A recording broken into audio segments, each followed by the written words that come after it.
and welcome to Empires of Aether and the next few matches that are getting published to YouTube, including the one that is following this very short introduction, are a special batch because it is our first event that we opened up to the masses. We're getting, more and more people in here, at least just watching or, actually playing the game.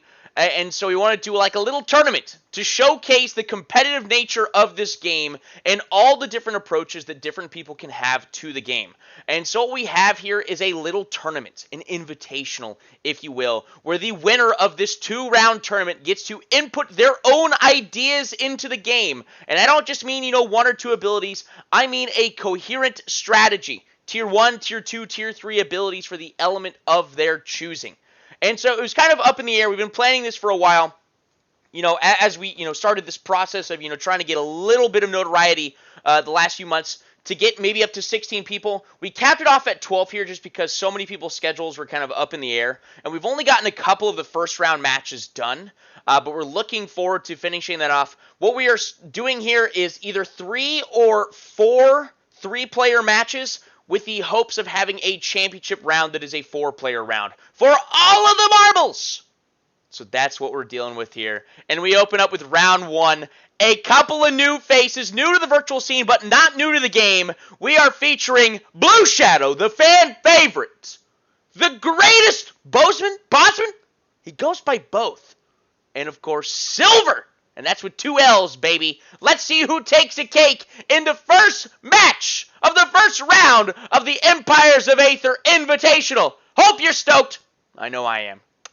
We are taking a look at our first board of the first round of the Empires of Aether Invitational, featuring the greatest bossman, Blue Shadow, and Silver. And we are going to end up in that turn order because that is the ranking in which they rolled the dice. It is Graham, the greatest bossman, who rolled highest, getting his corner and nation choice first, followed by Blue Shadow, ending with Silver here. And as you can see, there's really not a bad corner. There's no corner at any disadvantage. And we know with all the element choices to be had now, it's really hard to truly get stuck with a bad corner with all the choices.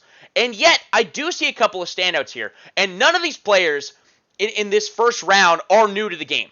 New to the virtual scene, but not new to the game. And that is going to come into play here. And I really, really like their ban choices because I think it shows, really, really good knowledge. First of all, for the entire tourney, Arcane is banned. Kind of in a weird state. It's super weak right now. Didn't want to throw anyone, under the bus in that way. But one of the very, very cool things that I'm excited about that we've added to the game are quest lines for each individual nation.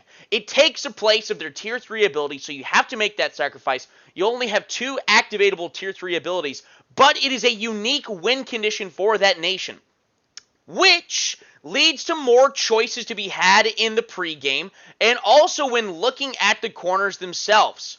For example, Magma's unique win condition they can get is if they own 5 volcanoes at any point.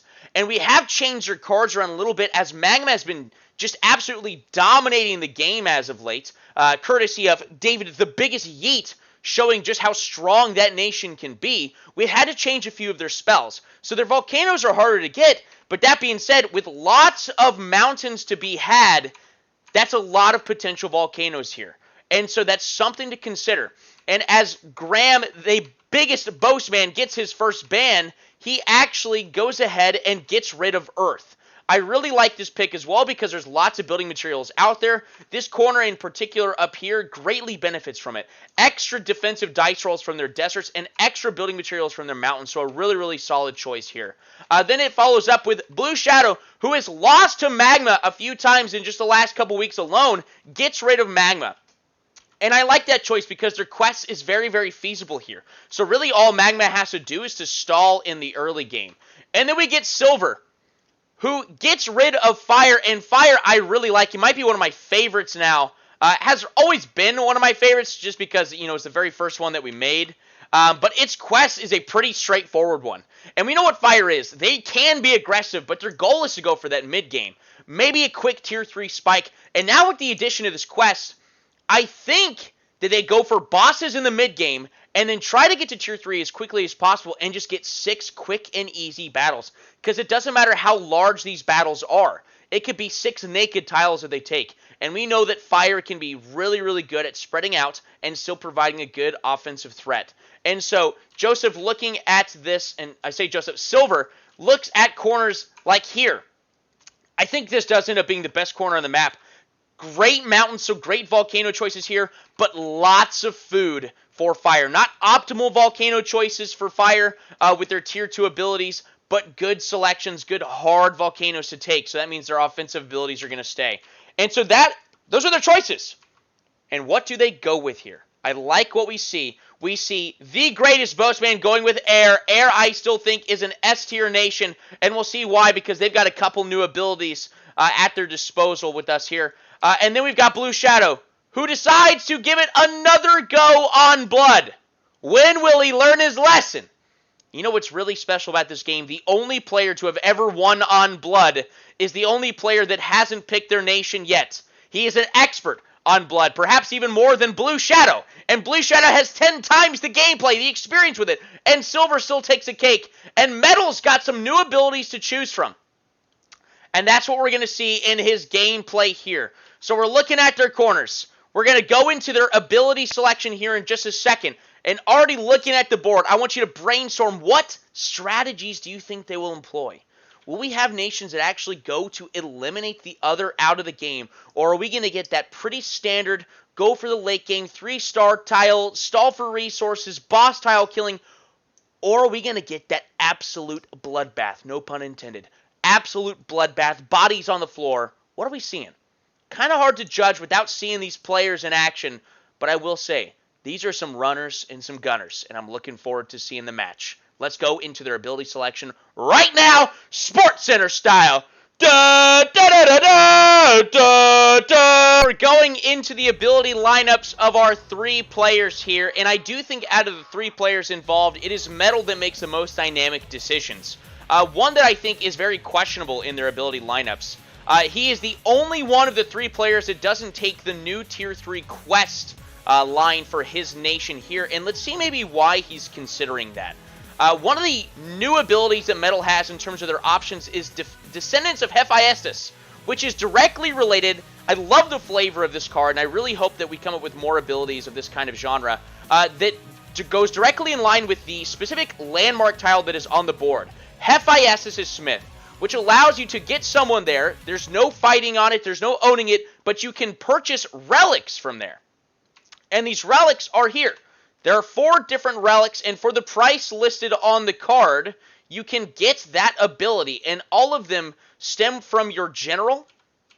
They have some sort of relationship to your general here, but I love the ability to own 2 of these. As we can see, one supercharges our general, one allows us to draw 2 advantage cards a turn, one allows us to wield the power of the Dragon's Lair, and one is a big ol' soldier killer. And a couple of these have actually been reworked from what they originally were. They were just too powerful. And so we brought them back a little bit. And so I love that Metal is taking this. They're planning on really emphasizing that Smith tile, and let's see which of the 2 relics they go with. Are they actually utilizing it to benefit themselves, or are they using it to deny their opponent? And that's a really interesting question here. But their quest line is to own 4 ore or smelter tiles in order to acquire 1 win condition. And without the outside, help of getting a couple of advantage cards that assist in, making this happen, is you have to commit a lot of resources to the temple. That means you have to buy back both your Tier 1 and your new Tier 2 ability that create these ore tiles for us here. But is that really such a big deal?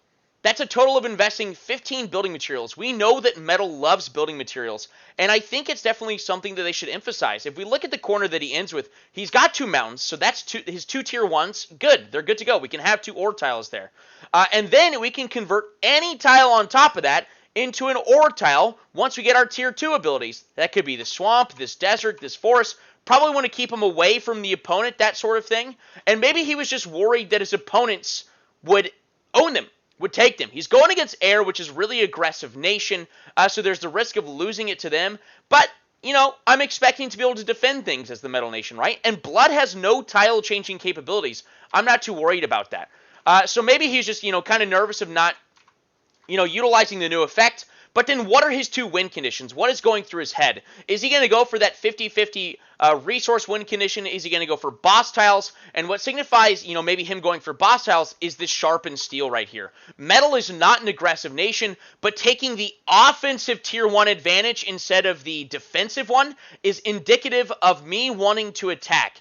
Why might I want to do that? Well, I've got Mink over here. And in the off chance that I can beat Air to killing this really, really weak boss tile, I'm going to take Sharpened Steel for a greater chance of being able to do that. So maybe he's going to go for 2 boss tiles, maybe a 50-50 resource win. We'll see.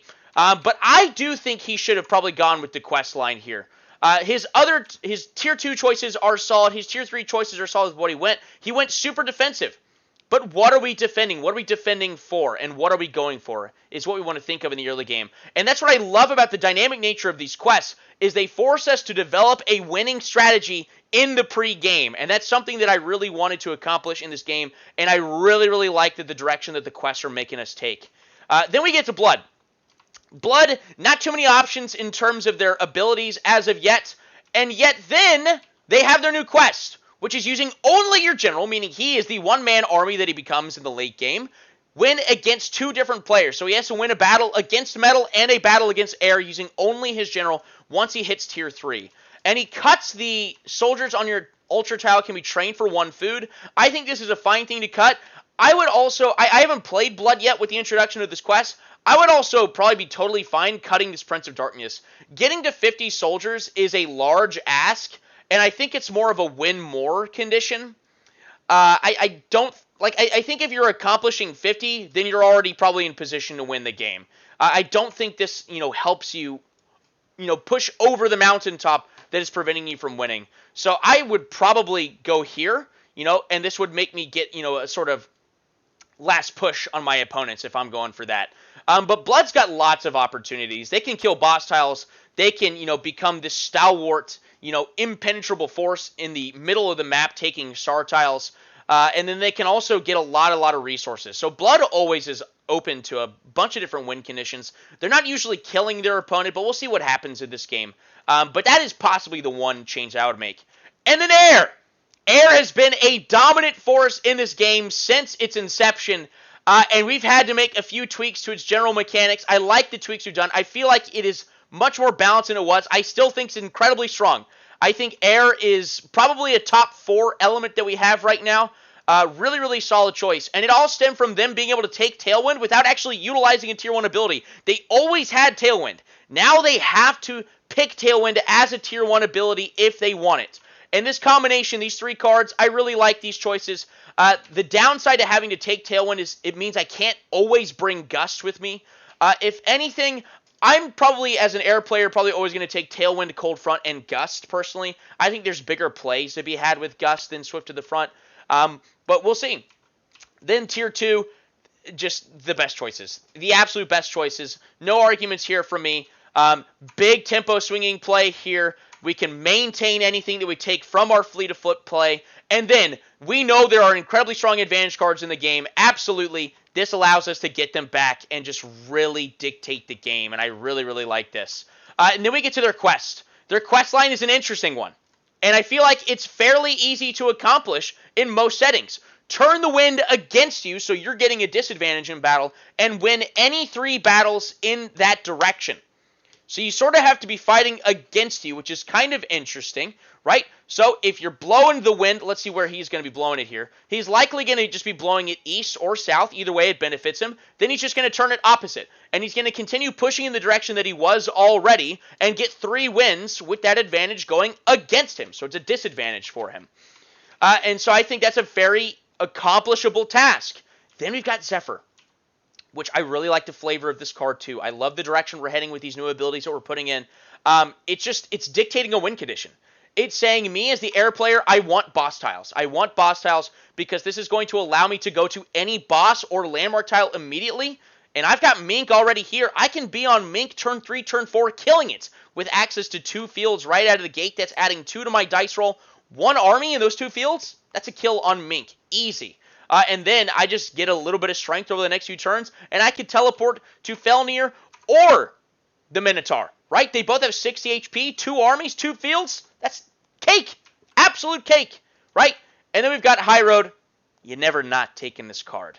those same units may immediately attack another tile, right? The consecutive battle feature here. So that is the lineup, and looking at the positions on the board one last time, who is your favorite to win right now? Is it Blue Shadow, probably the most experienced with the virtual setting and all the new changes, right? We've seen him in a majority of our games up to this point in the virtual setting. Blue Shadow in the blood corner. Or is it going to be Silver the Metal Man down south? Or the greatest Bossman? He hasn't even settled on how to pronounce it. Up here in the top left in the northwest corner. Who's your pick? Let's get into the action. Jumping into the action here, we kick it off in the turn order of Silver, the Metal Player, followed by Blue Shadow, the Blood, and the greatest Bossman, the mighty Bossman. Sorry, I've been pronouncing it incorrectly this entire time. The mighty Bossman. Air going third here. All right. And looking at the opening corners here, we've got Xene Era opens available for all three players. Likely what we're going to see. And the very first advantage card we draw is a pivotal one. We know this is one of the biggest counters to the Blood Nation right out of the gate. Metal's got something cheeky in their back pocket right from the beginning. But we're probably going to see that 10-10 Xene Airs open Mountain and Field. And I'm excited to get Xene Airs in this tournament as well. He's going to be playing in the third match of the first round here. And it's not a cakewalk of an opening round either. Not a cakewalk. But we'll see if that aggressive play style can carry on into the new meta of this game. We do see a 10-10 open here for Silver. And then we go to Blue Shadow, the Blood Player. Kind of turning this camera all around the map. Let's see if he opts for the Mountain Field. He does appear to be doing so. He goes for that Barracks, goes for the Mountain Field. So we got two Xene Era opens. Doing him proud. And the mighty Bossman also. We got Blood getting a really good card out of the gate as well. I have a degree in geography. Didn't highlight it on his actual turn. But if we see what he's adjacent to that swamp and that desert on his board. He can get rid of those and turn them into a rainforest. Not to mention the fact that his altar tile is essentially another rainforest once he gets to tier 2. Then we get air drawing the Dwarven Alliance directly adjacent to a couple of mountains. Pretty solid here for that early aggression. I think he should definitely be prioritizing going for Mink here in the early game. Let's see if he goes in that direction.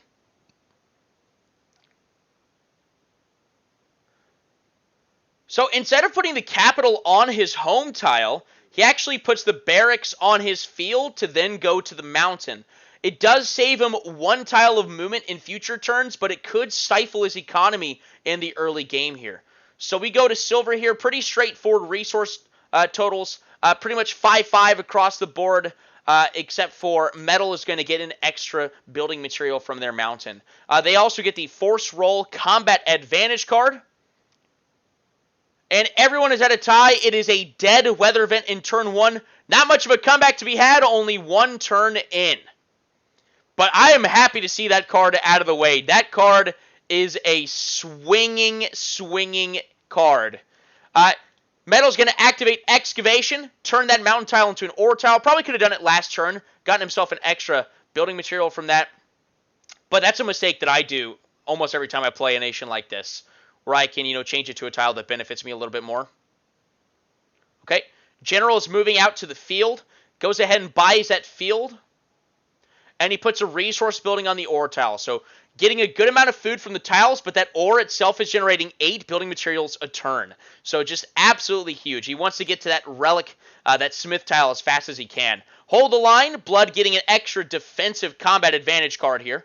Moves out to the desert and goes ahead and pops that I have a degree in geography. A very nice card to get. He just bought a rainforest for 3 building materials. And we know what Blood can do with a decent amount of resources. Everyone's legs should be shivering just a little bit, unless you're the Blood player. So he's got a mountain, a field, and a rainforest turn 2. Pretty massive. Air is going to go ahead and draw the I've got skin in the game advantage card. An advantage card that is used on a battle that you are not involved in. A very interesting card here. Used only in one other video, I believe, and sadly didn't have the effect that they were going for. It was a lost battle from the beginning. Air is going to expand, purchase that desert and another lake. So pretty solid here. We've got something in the water. Food is cut from Lakes' turn, only impacting the Air player for the next turn. All right, we've got setting an example for the Metal player. Add +5 to your general's dice roll. Pretty early pressure on Mink. They don't really have the food to purchase a lot of soldiers. I don't think this changes anything. I do think he's going to try to go to the Smith tile right away. You can see at the top of your screen, he's at 12 building materials this turn. Star tiles, their prices have been discounted just a little bit. They're at 5.5 for the tourney. Just to see, what that does for the overall pace of the game. He could move to the forest and purchase that. Because he doesn't have enough food to move his soldier to that rainforest and purchase that. Of course, he'd love to... Oh, wait, no, he was missing 2 food. Yep. So he does actually have enough for the rainforest here. Spreadsheet didn't update all the way. But I do think this general should move into that forest star tile. Maybe he goes and buys the swamp. I don't think there's anything wrong against that. Rainforest puts a resource building on it. Puts a resource building on his field as well. Lots of resource buildings right there till he deletes those. So he's prioritizing a lot of building materials. That rainforest resource building is also going for building materials. So he really is showing his hand here and saying he wants to get to that Smith tile and spend a lot of BM, which I do think is the right move. I think it's a long-term play that is going to pay off. Blood gets a really, really good announce card. That's just 2 really good advantage cards out of the gate. Getting a free 5 building materials. Very nice. Basically got a free rainforest and 5 BM out of his first 2 out of 3 advantage cards, which allows him to buy a second rainforest. If there is not a scarier, economic early game that I've ever seen, goes and activates his first universal donor, which allows him to sacrifice 2 soldiers or an army for an extra 1 or 2 resource buildings. And he only gets the weaker prompt of it, but it's going on a rainforest. Very, very juicy. Lots of economy. And that general is pressing into the middle of the board. It looks like Blood is trying to beat Metal to the Smith tile. And if you'll notice, Metal didn't actually move their general, and I think that was a mistake. Desperate teleportation for 1. The mighty Boastman can get to the Smith before anyone if he'd like to. But does he care? Does he care? Purchases that forest. He's directly adjacent to the Blood General. I think this is a little too close for comfort. I think this is a mistake here.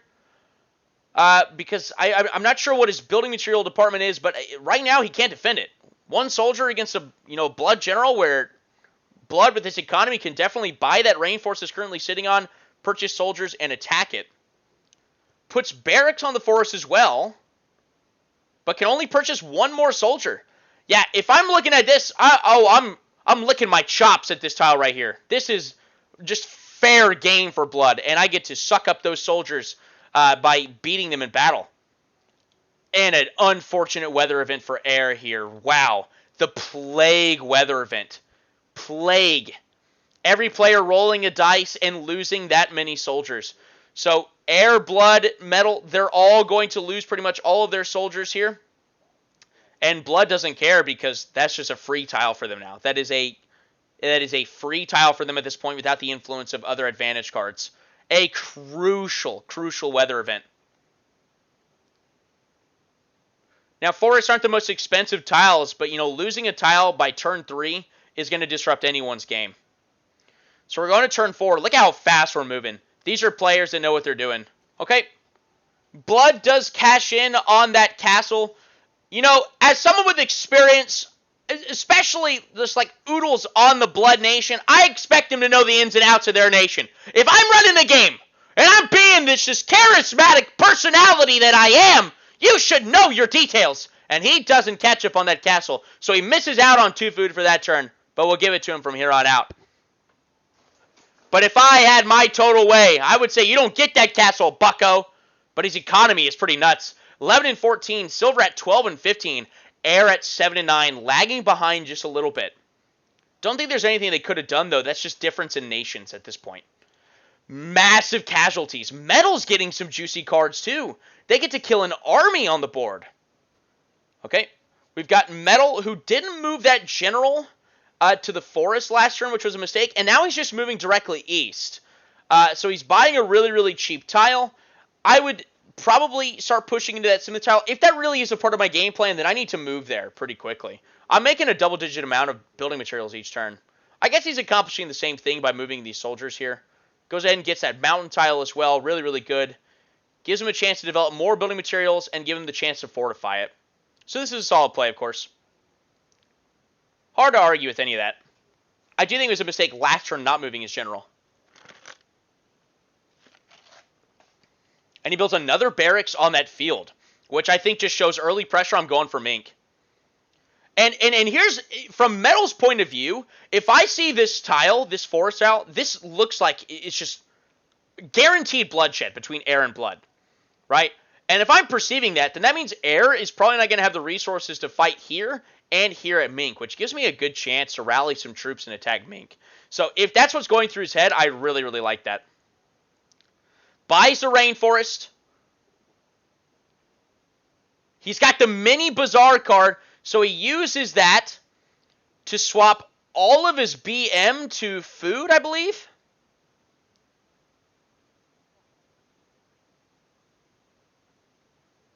Puts a barracks on the rainforest with what's left. Purchases an army utilizing that universal recipient card, which allows him to train as many soldiers as possible that he could from all of his barracks in one barracks. So he trains one army and his general and attacks that forest. So we have the first bloodshed, and Air's just giving it up. That is a mighty attack at turn 4. So Universal Recipient is gone, but that's a good use of that card. Great use of that card. And right now with Air's economy, I don't think you can stack up against him. I'm not sure. He's going to have to Tailwind, going in the eastern direction, and he's going to have to pop Cold Front as well. He needs blood to not advance any further, or otherwise Air's just out of the game. Air was down a little bit of food last turn because of the something in the water. Puts a resource building on the lake now that it is safe. And he buys 3 soldiers utilizing that Dwarven Alliance Advantage card. So good use of that card. Getting a good defense with building materials, which is what he had more of this turn. Next turn he'll have more food though. Then with his 7 food, he's going to train 2 soldiers, and he gets an army. Right? He owns 1 field, so he's got +1 added on to dice roll, but that general, that blood general being there is a big factor. Especially because if blood wins, then the blood general gets stronger because it gets to suck up the power of those 5 soldiers that lose. So I definitely don't want to attack here. So he goes ahead and activates his Cold Front here. No player can move in the western direction this turn. They can't move against Tailwind, which impacts Metal as well, right? Impacts Metal. And half of all BM is lost. A couple of brutal weather events, but especially brutal on Metal, I believe. But this prevents Metal from going into the Smith tile this turn. But we look at the hand of advantage cards here.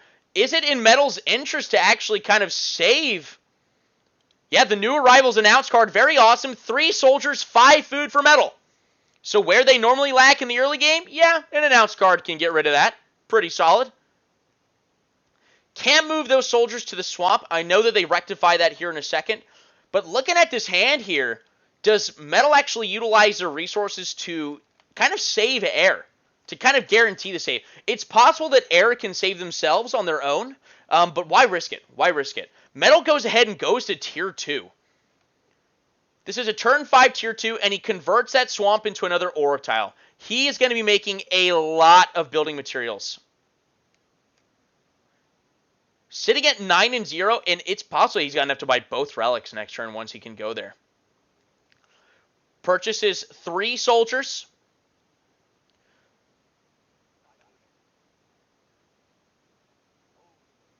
Yep, so the soldiers that he couldn't move there, he does move. He purchased some at the ore, goes to the mountain, and he goes to that rainforest. This barracks being here, we probably want to get rid of that and put a resource building on it. We'll see if he does that in the next couple of turns. So he's got an army on his central mountain tile. Really want to make sure that you hold that position. Really, really good here. Because of Cold Front, though, I think that's why he holds off on the abilities, right? He's got those advantage cards. He can bail out Air completely here.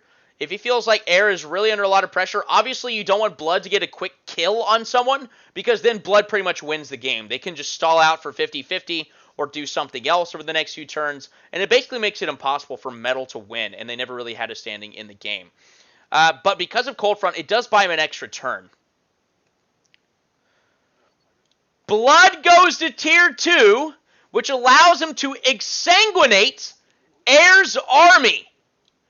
So maybe holding off on the advantage card was a mistake. Maybe, right? But as the player who's not being aggressed upon, it is in your best interest to let them sabotage each other as much as possible. So Blood's just doing you a favor, man. They're just getting an army out of the way. So he's now converted both of his crappy tiles into much more beneficial tiles. That swamp is now the altar. Very, very solid. Very convenient castle placement as well. And he one-way portals to the smith tile with his soldier. Then we get the Sudden Storm Announce card for Aether. There's lots of things that could help him here. Lots of things that could bite them in the cheeks. Let's see what happens.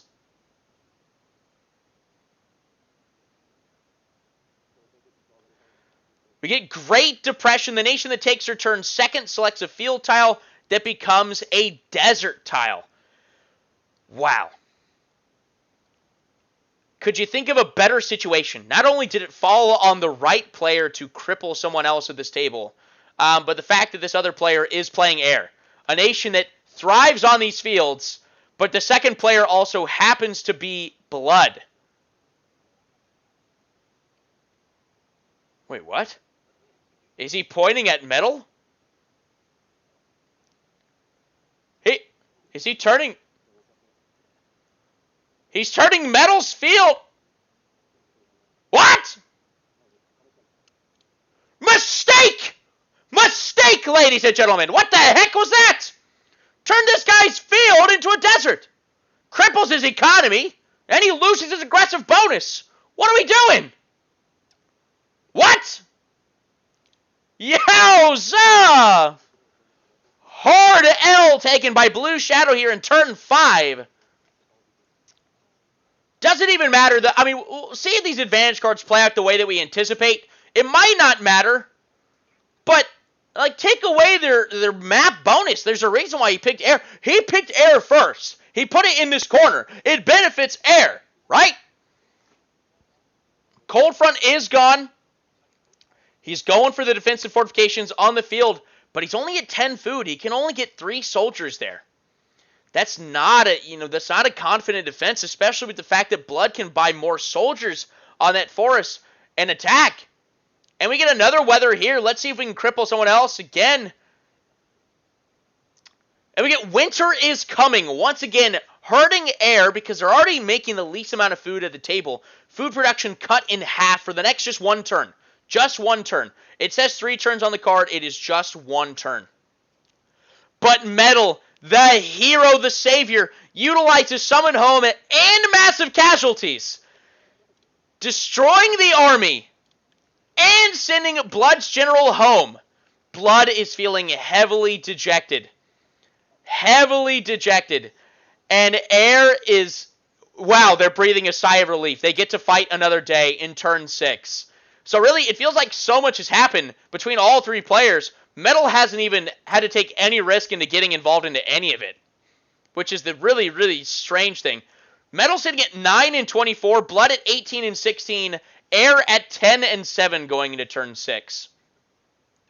Metal purchasing the first star tile of the game. It is a desert for 5 and 5, a very expensive pile of sand. Very expensive pile of sand. So we also think about, Air having that tier 2 ability, getting 3 advantage cards that have been played this game. Metal just put a couple of juicy ones into the pile that Air can choose from that will help him in his battle against Blood if that happens to be, what goes on in the next few turns. So we're fortifying that mountain once again. We're 1 food short of purchasing this lake on the coastline. Is he going to get to the Smith tile? We're turn 6, baby. We know games are ending on average between turn 7 and turn 10. It's not ending turn 7, not this game. But next few turns. Double fortifies that mountain tile. He's got building materials coming out of his cheeks. He's got so many. No fighting on the Smith tile. He moves that army to the Smith tile, which provides a lot of like middle of the map pressure too. You could attack blood in the next couple of turns on that rainforest tile sitting here. I get to buy relics too. Like I think you gotta position there. Blood gets a really, really good advantage card. Units on one tile may move 2 tiles this turn. However, they may not attack. Really, really good. Is he going to try to maintain his position in the middle of the board? Is he going to try to maintain this position on air? I would probably just throw it away, personally. I've got the best economy in the game. I would definitely try to fortify this, though. Definitely fortify the rainforest. Like, we're going to lose the forest. But then also our castles provide a lot of defense. Maybe we fortify the forest with a castle? Put some soldiers on it? Because air is, they're basically broke. Sitting at 10 and 7. So they can essentially have a little bit more than 1 army whenever they attack there.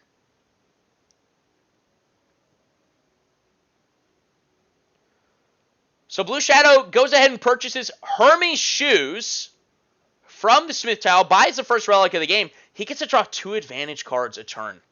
I think it's the best relic. You know, getting a Dragon's Lair is cool and all, but 20 BM is a large price.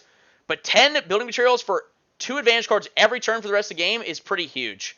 And also, at 1 point, his general can move 2 tiles. That's made for blood. It's made for blood. And we go to air to finish off turn 6. What's he going to do?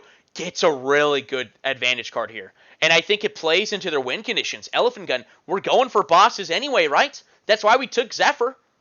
This allows us to take down that Minotaur faster than we normally would be able to, and Eric can already do it pretty quickly. And this is where, if Blood turns this into a desert, they don't have nearly as much offensive threat on this Minotaur, right? Because that's going to take away 1 from their dice roll.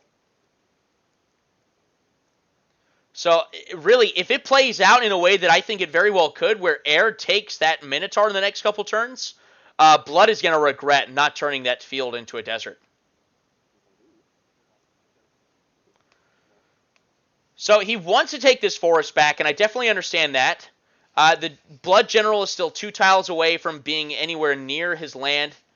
Goes and purchases the very expensive Lake Star tile, so now 2 star tiles have been purchased.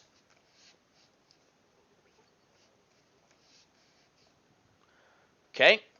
Air just really wants to rack up a bunch of food and go for boss tiles. And I think that Elephant Gun card just tells him to go for it. You've got to. Yep, so he is attacking this forest. No advantage cards. Blood does give it up. And it looks like, based on how he positioned his general, I think he's okay with losing it. It looks like he might be giving up this rainforest as well. Kind of interesting. And so we go into turn 7. Very interesting early game. We've got players bailing out other players. Where's it go from here? Where does it go from here? I think Metal is really good with letting Air and Blood duke it out. I think the person in the weakest position, although they got the best economy, I don't see a clear-cut 2 win conditions for Blood at this point. I see Metal going for those relics and going into the late game, maybe 3 star tiles, maybe 2 boss tiles, maybe 50-50.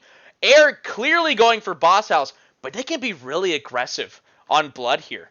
Just because Blood is sort of retreated out of this middle position on the map, and I see Air pushing in. So what do we think? This is part 1. We'll pick it up in part 2, the finale.